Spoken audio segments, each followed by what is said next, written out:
మీ vote ఉంటుందా లేక delete కాబోతుందా? తెలంగాణలో లక్షల ఓట్లను తొలగించే కుట్ర జరుగుతోంది. 89.5 లక్షల మంది అనుమానాస్పద ఓటర్లు ఉన్నారు అంటోంది ఎలక్షన్ కమిషన్. మరి ఎవరి 89 లక్షల మంది ఓటర్లు? ఎక్కడి వాళ్ళు? వీళ్ళు భారతీయులు కాదా? తెలంగాణ ప్రజలు కాదా? రోహింగ్యాలా లేక పాకిస్తాన్ నుండి వచ్చారా? ఎవరు వీళ్ళంతా? వీళ్ళ పరిస్థితి ఏం కాబోతోంది? స్పెషల్ ఇంటెన్సివ్ రివిజన్ ఇది బీహార్లో కల్లోలం సృష్టించింది. బెంగాల్ని అల్లకల్లోలం చేసింది. అక్కడ అధికార పీఠాన్నే మార్చేసింది. ఇప్పుడు తెలంగాణ వంతొచ్చింది. మరి ఇక్కడ ఏం జరగబోతోంది? ఇదే ఇప్పుడు అందరిలో ఉన్న ప్రశ్న. తెలంగాణలో ఇప్పటి వరకు 70% ఓటర్ల మ్యాపింగ్ పూర్తయింది. రాష్ట్రంలో 3,38 లక్షల మంది ఓటర్లుంటే అందులో 89.5 లక్షల మంది అనుమానాస్పద ఓటర్లు ఉన్నారని ఈసీ చెప్తోంది. రాష్ట్రంలోని మొత్తం ఓటర్లలో ఏకంగా 26.47% మందికి ఈసీ నోటీసులు ఇవ్వబోతోంది. ఈ అనుమానాలు తీర్చాలంటే 13 రకాల డాక్యుమెంట్లను ఆధారాలుగా చూపించాలంటోంది ఎలక్షన్ కమిషన్. ఆ డాక్యుమెంట్లు చూపించి మీరు అర్హత కలిగిన ఓటర్లే అని ఎవరికి వాళ్ళు రుజువు చేసుకోవాలి. ఇదే మాట చెప్తోంది ఈసీ. బెంగాల్లో 7.5 కోట్ల ఓటర్లుంటే 93 లక్షల మందిని అనుమానాస్పద కేటగిరీలో పెట్టారు. కానీ తెలంగాణలో 3,30 లక్షల మంది ఓటర్లే ఉన్నారు. కానీ ఇక్కడ కూడా 90 లక్షల మంది ఓటర్లని అనుమానాస్పద కేటగిరీలో వేసింది. ఇక్కడే చాలా సందేహాలు వస్తున్నాయి. ఎందుకంటే బెంగాల్లో ఏం జరిగిందో మనం చూసాం. బెంగాల్లో ఎస్ఐఆర్కు ముందు 7,66 లక్షల మంది ఓటర్లు ఉన్నారు. కానీ ఎస్ఐఆర్ తర్వాత ఆ సంఖ్య 6,75 లక్షలకు తగ్గింది. అంటే 12% మంది ఓటర్లు తగ్గారు.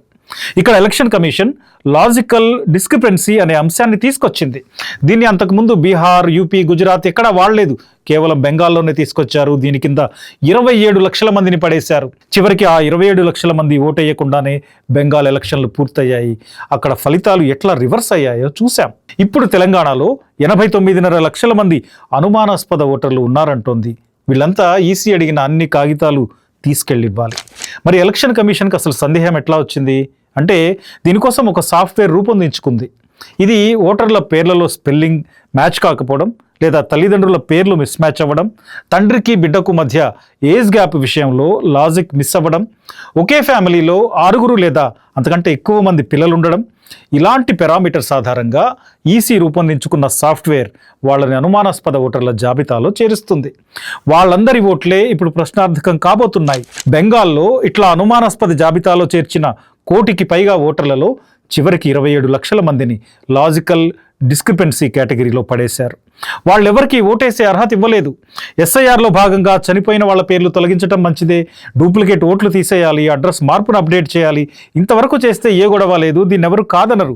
కానీ టార్గెటెడ్గా కొన్ని నియోజకవర్గాల్లో కొందరిని ఓటర్ జాబితా నుండి తొలగించే కుట్ర చేయటంపైనే ఇప్పుడు ఆందోళన. బెంగాల్లో ఇదే జరిగిందని మమతా బెనర్జీ ఆధారాలతో సహా సుప్రీంకోర్టుకు వెళ్లారు. అయినా అక్కడ ఎలాంటి ఫలితం లేదు. ఇప్పుడు తెలంగాణ వంతు వచ్చింది. నువ్వు అర్హత కలిగిన ఓటర్వేనా అని ఈసీ ప్రశ్నించబోతోంది. ఈ ప్రశ్నకు అనుమానాస్పద ఓటర్లంతా సమాధానం చెప్పుకోవాలి. ఆ సమాధానం నోటి మాట కాదు. ఎలక్షన్ కమిషన్ అడిగిన డాక్యుమెంట్లు సబ్మిట్ చేయాలి. ఎలక్షన్ కమిషన్ ఆ డాక్యుమెంట్లతో సాటిస్ఫై అయితే ఓకే, లేదంటే లాజికల్ డిస్క్రిపెన్స్ కేటగిరీలో వేసే ప్రమాదం పొంచి ఉంది. అదే జరిగితే వాళ్లకు ఓటు ఉండదు. వాళ్లను చివరకు పౌరుడిగా కూడా గుర్తించరు. బీజేపీ ఆల్రెడీ ఆపరేషన్ తెలంగాణ అంటోంది. దక్షిణాదిన ఎంట్రీ లేదని తెగ బాధపడుతున్న బీజేపీ తెలంగాణలో ఎలాగైనా చొరబడాలని చూస్తోంది. ఆ విషయంలో బీజేపీకి ఉన్న ప్రధాన ఆయుధం ఈ ఎస్ఐఆర్. దీన్ని వాడుకొని తమకు ఓటేయరని భావించిన ఓటర్లను జాబితా నుండి తొలగించే కుట్ర చేసే అవకాశం ఉంది. అసలు స్పెషల్ ఇంటెన్సివ్ రివిజన్లో పేరు తొలగించడం అంటే, లాజికల్ డిస్క్రిపెన్సీలో వేయడం అంటే మీరు ఈ దేశ పౌరులు కాదు అని చెప్పటమే. ఎన్ఆర్సీతో చేయలేని పనిని ఓటర్ జాబితా సవరణతో చేస్తున్నారు. మీకు ఆధార్ కార్డు ఉండొచ్చు, పన్నులు రెగ్యులర్గా కడుతూ ఉండొచ్చు, తరతరాలుగా ఇదే నెలపై ఉంటున్న కుటుంబం కూడా కావచ్చు. కానీ ఓటర్ జాబితా సవరణలో మీ పేరు పోయింది అంటే మీరు బతికున్నా చనిపోయినట్టే. చివరికి మీకు ఎలాంటి సంక్షేమ పథకము అందదు. ఇది ఆల్రెడీ బీహార్, బెంగాల్లో రుజువైంది. అక్కడ ఉదాహరణలు ఉన్నాయి. ఇప్పుడు తెలంగాణలో 89.5 లక్షల మంది ప్రమాదంలో ఉన్నారు. వాళ్ళలో ఎంతమందిని ఈసీ మళ్ళీ ఆమోదిస్తుంది, ఎంతమందికి ఓటిస్తుంది, ఎంతమందిని పూర్తిగా పక్కన పెడుతుందో తేలాల్సి ఉంది. సో తెలంగాణ ప్రజలారా, తస్మాత్ జాగ్రత్త.